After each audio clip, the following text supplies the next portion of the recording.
ہندوستان میں بھی کچھ انش بہت کم، یہاں بھی وہی بہت چھوٹا طبقہ جو ہے وہ گمراہ ہے اور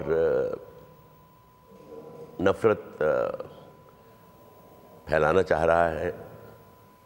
میں انہیں ونتی کرتا ہوں، التجا کرتا ہوں، گزارش کرتا ہوں، میں ان کے پاؤں میں ناک رگڑنے کو تیار ہوں کہ ہم پہ رحم کرو یار، ہمارے بھائیوں کو، ہمارے دوستوں کو، ہمارے عزیزوں کو نقصان مت پہنچاؤ، اللہ آپ کو ہمیشہ خوش رکھے۔ کچھ حاصل نہیں ہوگا بندوقیں چلانے سے۔ ان خوبصورت باتوں میں ہرگز بریک لینے کا من نہیں کر رہا، لیکن آپ کی اجازت سے میں ایک بریک لے لوں، آپ سے کچھ اور باتیں کرنی، تو اوم صاحب کی اجازت سے ایک مختصر بریک ناظرین، اور واپس آ کر مزید بات کرتے ہیں۔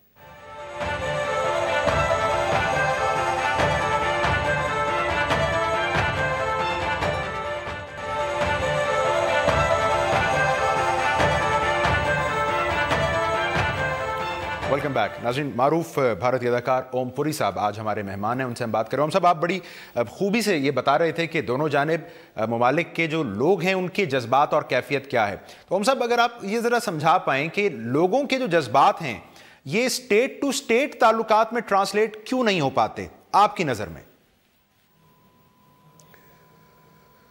سر، جیسا میں نے آپ سے عرض کیا کہ بہت چھوٹا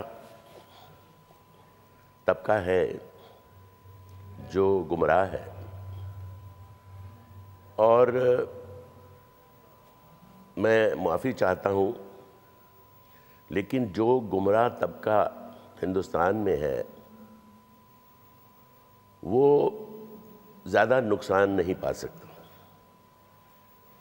کیونکہ ان کے ہاتھ میں ہتھیار نہیں ہے، اور دوسرے جو سیکولر لوگوں کی تعداد ہے ہندوستان میں وہ بہت بڑی ہے، اور تیسرے وہاں کوئی بھی حکومت اگر سیکولرزم سے چھیڑخانی کرے گی وہ کامیاب نہیں ہوگی، ان کا تختہ پلٹ دیا جائے گا بنا بندوق کے، شانتی سے۔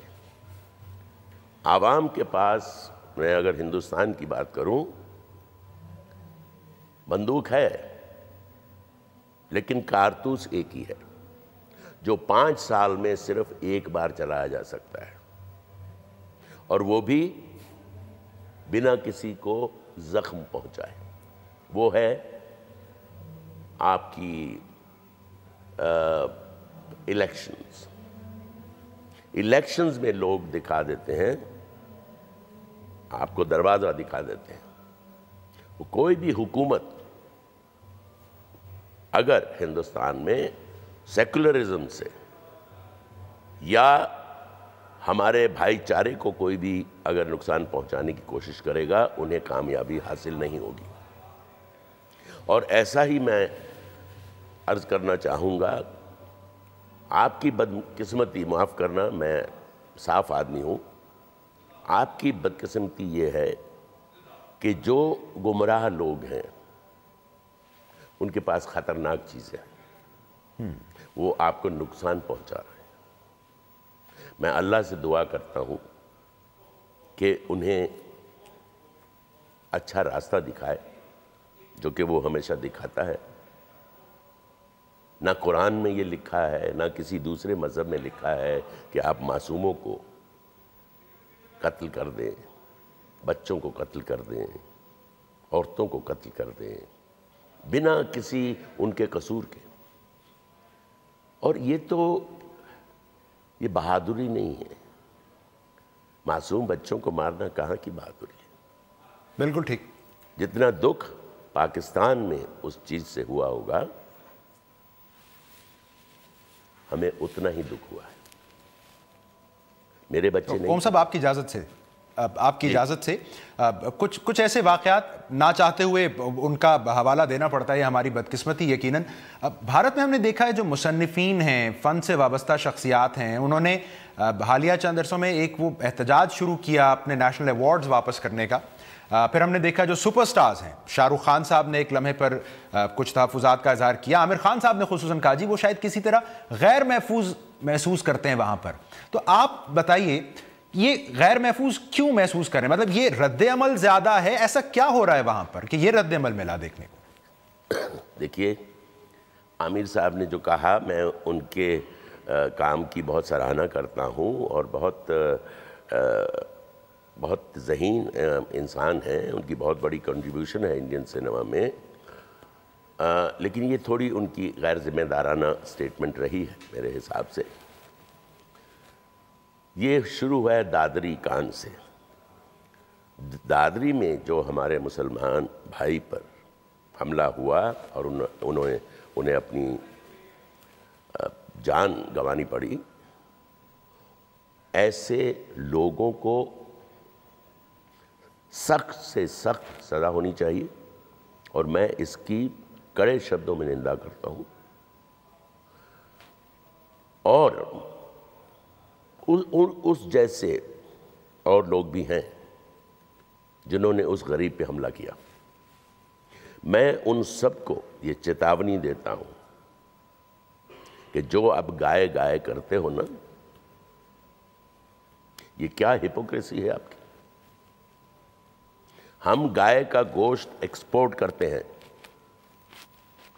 گھر میں ہمارے ہندو بھائی گائے پالتے ہیں تب تک جب تک وہ دودھ دیتی ہے. جب وہ دودھ دینا چھوڑ دیتی ہے تو اس کی رسی کھول کے اس کو سڑک پہ چھوڑ دیتے ہیں اور وہ سڑک پہ کوڑا کچرا گندگی کھاتی ہے، نیوز پیپر کھاتی ہے، پلاسٹک کھاتی ہے. تو اگر ہمیں یہ پتہ ہی نہیں ہے کہ اس غریب نے بیف کھایا ہے کہ نہیں کھایا، میں کہتا ہوں اگر کھایا ہے تو بھی کیا ظلم ہو گیا. دنیا بھر میں لوگ بیف کھاتے ہیں، ہم بیف بیچتے ہیں، ہم گائے کے ساتھ ایسا سلوک کرتے ہیں. تو یہ بہت ہی دردناک واقعہ تھا.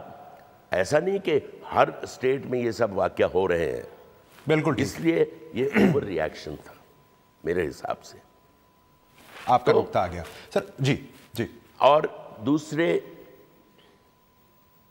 جہاں تک لوگوں نے کہا انٹالرنس بڑھ رہی ہے، میں اسے ڈیفینڈ کرنا چاہوں گا. دیکھیے، معلوم نہیں کون لوگ تھے وہ جنہوں نے تاج پہ، اوبرائے پہ حملہ کیا. ہم نے کچھ کہا؟ ہم نے کوئی جوابی خطرناک حملے کیے؟ کہیں پارلیمنٹ پہ اٹیک ہوا، ہم نے چھان بین کی، لیکن کوئی گھاتک حملہ تو نہیں کیا. ٹرین میں بم پھوٹے، بس میں بم پھوٹے، کشمیری پنڈت جو وہاں کے اوریجنل باشندے صدیوں سے جو رہتے تھے انہیں بھگا دیا. ہم نے کوئی گھاتک ری ایکشن دیا؟ تو اسے آپ ٹالرنس نہیں کہیں گے. ہندوستان میں کسی بھی ری ایکشنری کے ہاتھ میں، کسی بھی کٹر پنتھی کے ہاتھ میں اسلحہ نہیں ہے اور نہ ہم ہونے دیں گے. بہت خوب سر. میں اس دعا کے ساتھ کہ دونوں جانب جو نیک جذبات ہیں وہ دونوں ممالک کے تعلقات میں ہمیں ریفلیکٹ ہوتے دکھائی دیں. اگر آگے بڑھوں اور بالخصوص اگر کچھ بات ہو جائے فلم اور ڈرامہ کی، کل ہمارے بڑے معروف اور ہر دل عزیز ڈرامہ ایک ایکٹر کمال احمد رضوی صاحب کا انتقال ہوا، آج انہیں دفن کیا گیا. پاکستان کا تھیٹر اور ڈرامہ، اس کے اوپر آپ کی رائے؟ اوم پوری صاحب. میں نے ان کا کام دیکھا ہے اور مجھے بہت آج تکلیف محسوس ہوئی کہ انفیکٹ میں نے کل ہی پوچھا تھا، میں نے کہا اللہ ننن ہیں کیا؟ تو انہوں نے کہا ایک تو گزر گئے، ایک ابھی ہیں. تو آج صبح مجھے پتہ چلا کہ وہ بھی کچھ کر رہے ہیں. لیکن جیسا کہ آپ نے، میں خبریں سن رہا تھا آپ کی، ان کا جو کام ہے وہ ہمیشہ زندہ رہے گا. کیونکہ میرا یہ ماننا ہے جو آدمی اس دنیا کو کچھ دے کر جاتا ہے وہ کبھی نہیں مرتا. شریر تو مر ہی جائے گا، یہ تو جانا ہوا ہے. بڑے بڑے وچارک نہیں رہے، بڑے بڑے سنت مہاتما نہیں رہے، گرو نانک نہیں رہے، مہاتما بدھ نہیں رہے، کرشن نہیں رہے، رام نہیں رہے. محمد صاحب نہیں رہے تو، لیکن انہوں نے جو چھوڑا ہے ہمارے لیے، جو وصیت ہے، وہ ہمارے کام آ رہی ہے، اور وہ انہیں ہمیشہ کے لیے زندہ رکھے۔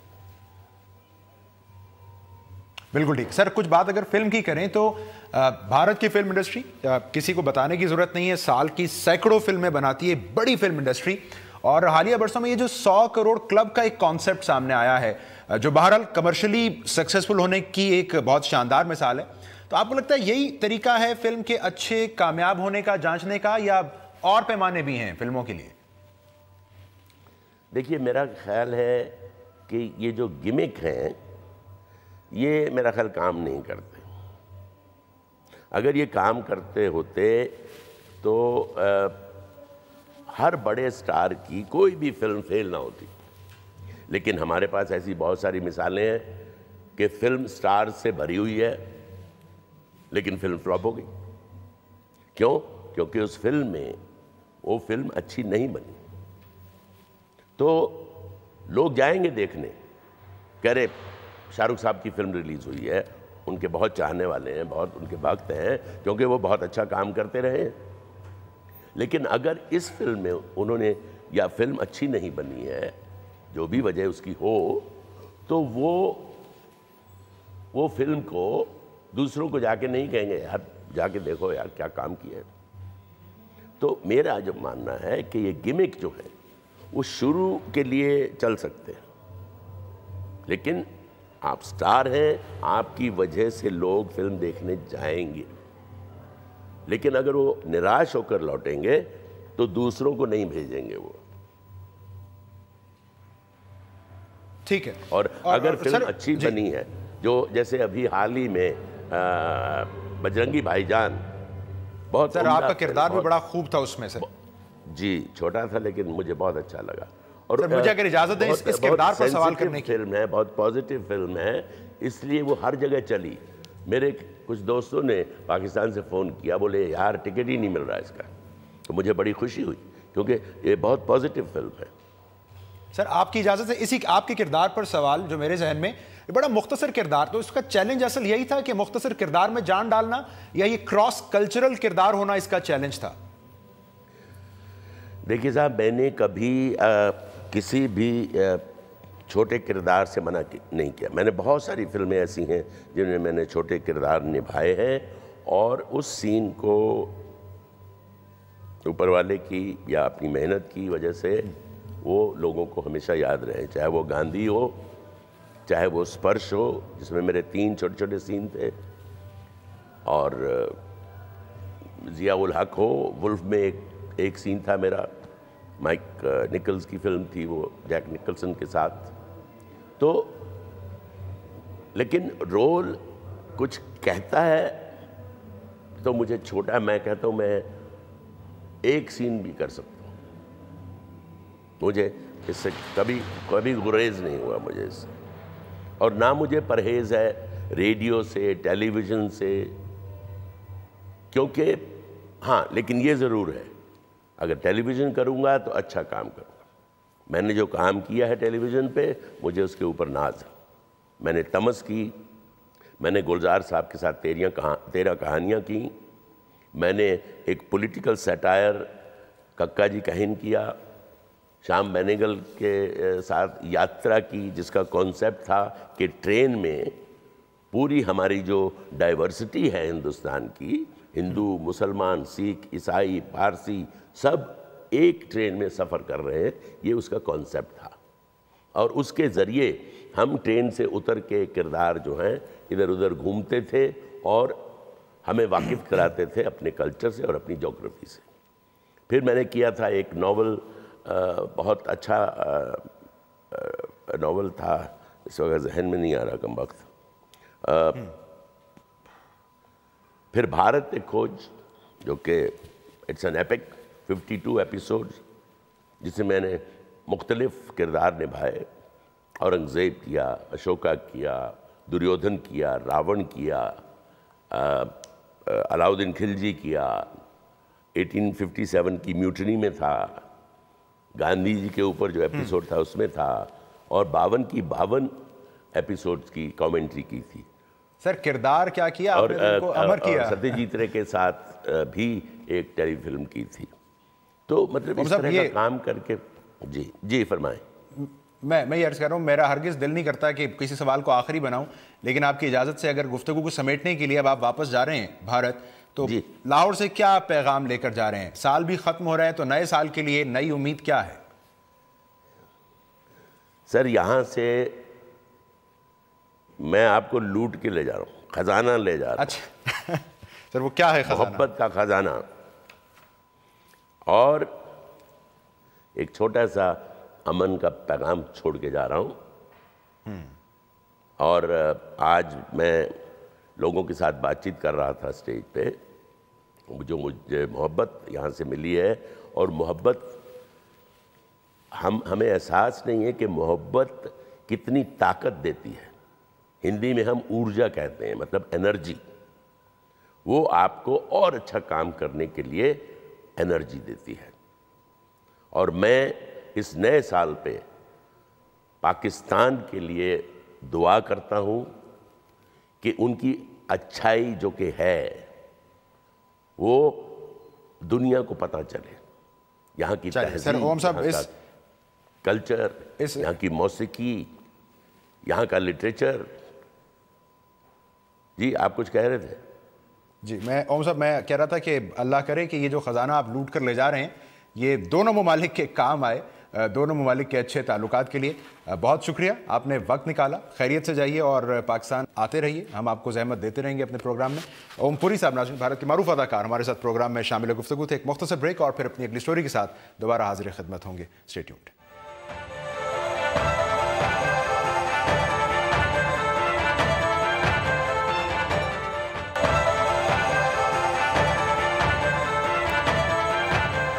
Welcome back. ناظرین، گزشتہ روز پاکستان پیپلز پارٹی کے چیئرمین بلاول بھٹو زرداری صاحب نے اپنی جماعت کے سینئر رہنما اعتزاز احسن صاحب کی جانب سے دیے گئے عشائیے میں پارلیمنٹ ہاؤس میں شرکت کی اور وہاں پر مختلف سیاسی جماعتوں کے جو قانون ساز ہیں ان سے ملاقات بھی کی.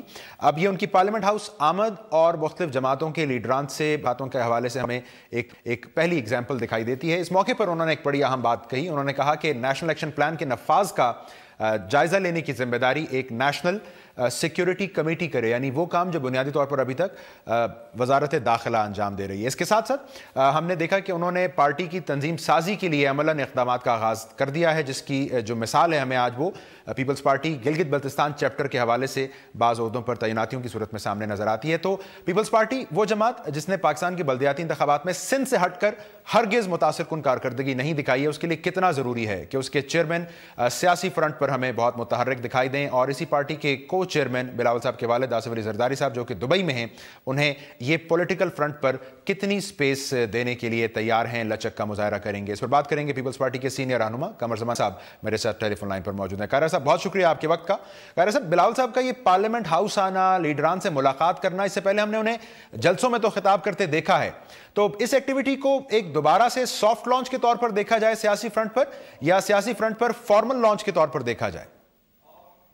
بہت شکریہ جی. پہلی بات تو یہ ہے کہ بلاول صاحب نے پہلے وہ اپنا تعلیمی سلسلہ تھا، اس میں جو گیپ ان کو آیا، اس میں وہ دوبارہ پاکستان میں آئے، ایک آگے جلسے بلسے بھی کیے، کچھ لوگوں سے ملاقاتیں کی، تھوڑا بہت ایکٹیویٹی.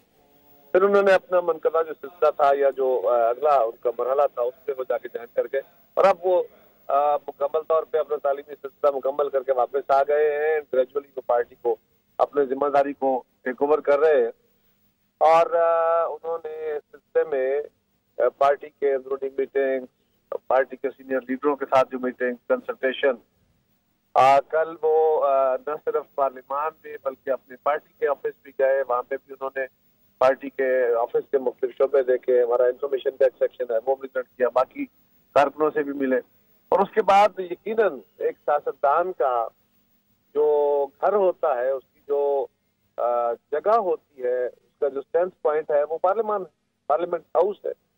تو وہاں پہ چودھری اعتزاز صاحب نے ان کو سینٹ لاؤنج میں دعوت دی. وہاں پہ مختلف جماعتوں کے سینئر رہنما، سینیٹرز، ایم این ایز وہ بھی موجود تھے، اور وہاں پہ لوگوں سے انہوں نے ملاقاتیں بھی کی. ایک فارمل انہوں نے اپنا چھوٹا سا ایک خطاب بھی تھا، اس میں بھی انہوں نے میجر جو زور ہے یا میجر جو اظہار ہے وہ یہی کیا کہ کہ اس سارے نظام کے اوپر اوورآل پارلیمنٹری اوورسائٹ ہونی چاہیے.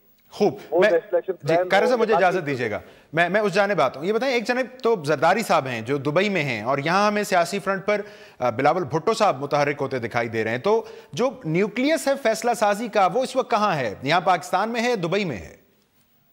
دیکھیے, بلاول صاحب اور زرداری صاحب دونوں ہی پارٹی کے لیڈران ہیں, لیکن بلاول صاحب نے اب پارٹی کو اپنی ذمہ داریوں کو ٹیک اوور کرنا شروع کیا ہے. معاملات میں کنسلٹیشن زرداری صاحب سے بھی ہوتی ہے, باقی لوگوں سے بھی ہوتی ہے. اب فیصلے گریجولی وہ خود کرنے شروع ہوئے ہیں. لیکن جہاں تک چلو ڈیوائیڈڈ لیڈرشپ کی ایشو کا ہے, جب بلاول صاحب ملک میں نہیں تھے اس وقت یہ مباحثہ تھا کہ جی زرداری صاحب تو کو چیئرمین ہیں, تو چیئرمین آف دا پارٹی کیوں نہیں آ رہے؟ وہ ہم نے بتا رہے تھے کہ جی وہ پڑھنے گئے ہوئے ہیں, اپنے تعلیمی سلسلہ مکمل کر کے اب وہ آ گئے ہیں. تو نیچرلی چیئرمین جو اپنی ذمہ داریاں اٹھاتے جائیں گے, اپنی ذمہ داریاں عہدہ بڑھاتے جائیں گے, یہ ان کے پاس اختیار شفٹ ہوتے جائیں گے. اب یہ کوئی ڈیبیٹ نہیں ہے, کیونکہ پہلے تو میڈیا کا مطالبہ تھا کہ یہ ایسا کیوں نہیں ہو رہا, اور اب ہو گیا ہے. ٹھیک ہے. اور سر, بلاول صاحب نے جو فرمایا کہ نیشنل ایکشن پلان کے نفاذ کے لیے ایک نیشنل سیکیورٹی کمیٹی کو کام کرنا چاہیے, یعنی وہ کام جو ابھی بنیادی طور پر وزارت داخلہ کر رہی ہے. تو یہ جو حالیہ ایک مسئلہ تھا سندھ میں رینجز کا اور ان کے اختیارات کا, یہ اس کا تسلسل ہے؟ بالکل نہیں جی, یہ پارلیمنٹری اوور سائٹ کی بات ہے. ڈیموکریسی کے اندر پارلیمنٹری اوور سائٹ ایگزیکٹو کے اوپر, یعنی حکومت کے اوپر پارلیمان, حکومت پارلیمان کی پیداوار ہوتی ہے, اور اس کے اوپر جو پارلیمنٹ ہوتی ہے وہ اپوزیشن حکومت سب لوگ مل کے وہ اس کی مختلف کمیٹیوں کو اور اس کی ڈپارٹمنٹس کے مختلف ڈپارٹمنٹ, گورنمنٹ کے مختلف ڈپارٹمنٹ کی پرفارمنس کو وہ اوور سائٹ کرتی ہے. اور جو بات بلاول صاحب نے کہی ہے وہ یہ ہے کہ نیشنل ایکشن پلان, یہ یقیناً اس وقت وزیر داخلہ ہی دیکھ رہے ہیں, لیکن وزارت کے اوپر جو پارلیمان کی اوور سائٹ ہے انہوں نے بیسیکلی وہ بات کی ہے کہ نیشنل سیکورٹی کمیٹی اس کو دیکھے اور وزارت جو ہے وہ ان کو جواب دے, تاکہ آپ کو پتہ ہی ہے کہ نیشنل ایکشن پلان کے بہت سارے چیپٹرز پہ یا بہت سارے حصوں پہ ابھی عمل درآمد اس طرح نہیں ہوا. اس عدم اطمینان کا قطع کلامی کر رہا ہوں میں آپ کی. ایک وہ اوورسائٹ میکنزم ایپیکس کمیٹیوں کی صورت میں ہے, تو یہ نئی تجویز نیا کام کیا کرے گی پھر؟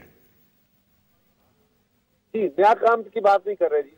نیشنل سیکورٹی کمیٹی جو ہے وہ باقی کمیٹیوں سے مختلف کمیٹی ہے, وہ دونوں ہاؤسز کی جوائنٹ ہاؤسز کی کمیٹی ہے, اور اس کا کام بنیادی طور پہ یہی ہے کہ اس کے اوپر جو ایکشن ہو رہا ہے وہ سیٹسفیکٹری ہے نہیں ہے, یا گورنمنٹ کو گائیڈنس دی جائے.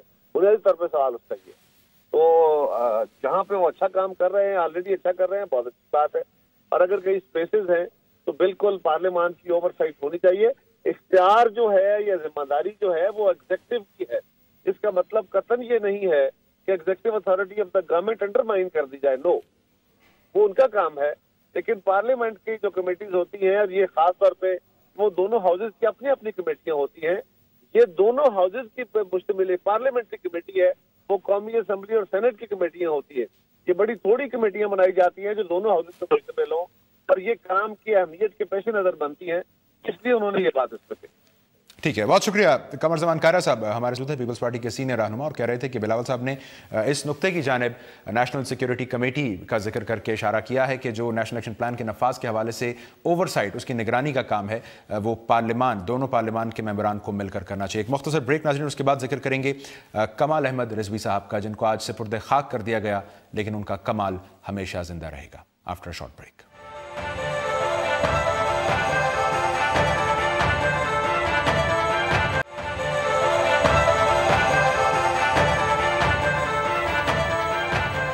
Welcome back. ناظرین, پاکستان کے معروف مزاحیہ ڈرامہ سیریل الف نون کے دوسرے مرکزی کردار الن یعنی کمال احمد رضوی صاحب بھی اب ہم میں نہیں رہے. کل وفات پانے والے کمال احمد رضوی صاحب کو آج سوگواران کی موجودگی میں کراچی میں سپرد خاک کیا گیا, لیکن ان کا فن, ان کے قلم کی کاٹ اور ان کی جانب سے لوگوں کے چہروں پر بکھیری گئی مسکراہٹیں یقیناً ان کی میراث کے طور پر ہمارے ساتھ موجود رہے گی.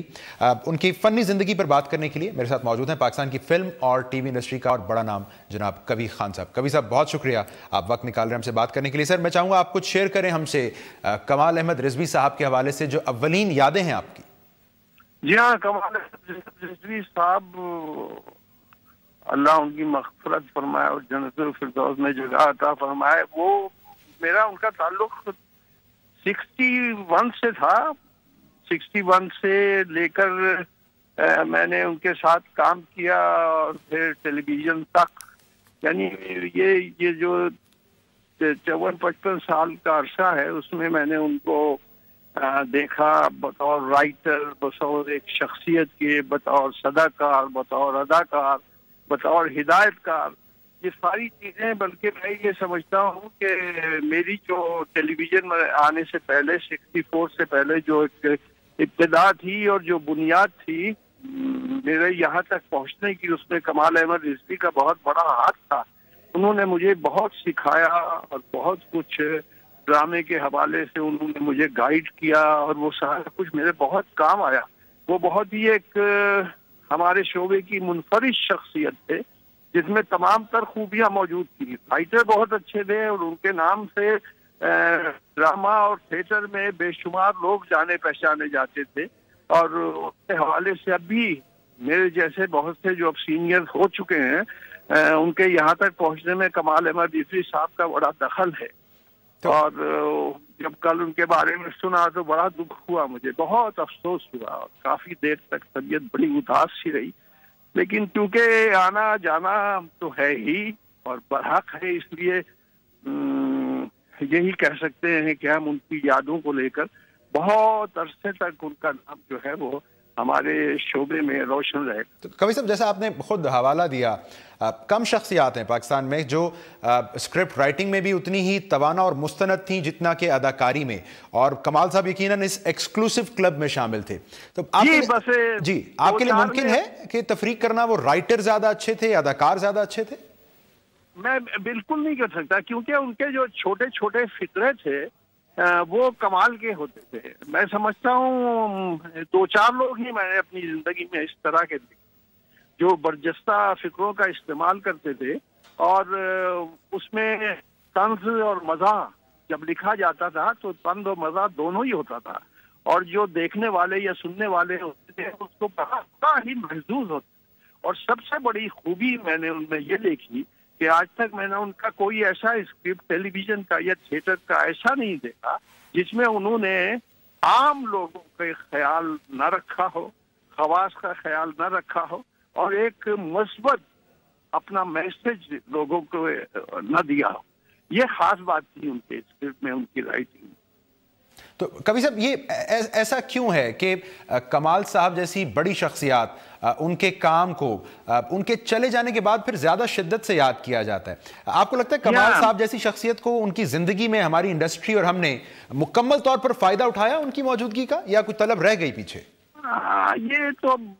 یہ آپ کا سوال جو ہے یہ بھی بہت پرانا ہے اور میں اس کا جواب دوں گا وہ بھی بہت پرانا ہوگا. ساری زندگی میں نے ایسا ہی دیکھا، جب لوگ چلے جاتے ہیں تبھی ہم انہیں یاد کرتے ہیں، تبھی ٹیلی ویژن پر پٹیاں چلتی ہیں، تبھی ان کا حوالہ دیا جاتا ہے. وقت جو ہے بہت بڑا مرہم ہوتا ہے، وہ گزرتا جاتا ہے، ایک ہی جگہ کوئی دوسرا جنم لے لیتا ہے، یادیں جو ہیں وہ ایک ماضی کا حصہ بن جاتی ہیں. تو یہی میرا خیال ایک زندگی ہے. کمال احمد رضوی اور جتنے بھی دیگر لوگ ہیں بمائے ہمارے، وہ اپنی اپنی جد و جہد کرتے ہیں اپنے اپنے کام کے حوالے سے.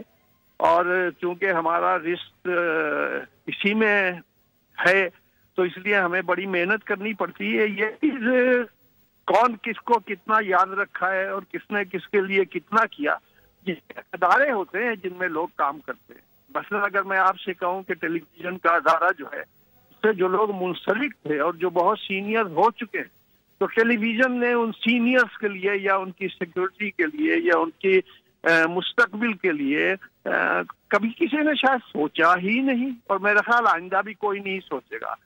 اتنا ضرور ہے کہ اب کچھ پچھلے 1 سال سے جیسے وہ artist government welfare fund 20 crore سے قائم ہو چکا ہے اور اسی طرح کی اور بہت سی چیزیں جو ہیں. تو مجھے لگ رہا ہے کہ ہم نہ ہوں گے تو کوئی دوسرے ہوں گے، ان کے لیے کچھ نہ کچھ کیا ضرور جائے گا. بہت شکریہ کبیر خان صاحب، معروف اداکار، ٹی وی سے بات کر رہے تھے اور انہوں نے اپنے آخری جواب میں بڑی اہم نقطے کی جانب اشارہ کیا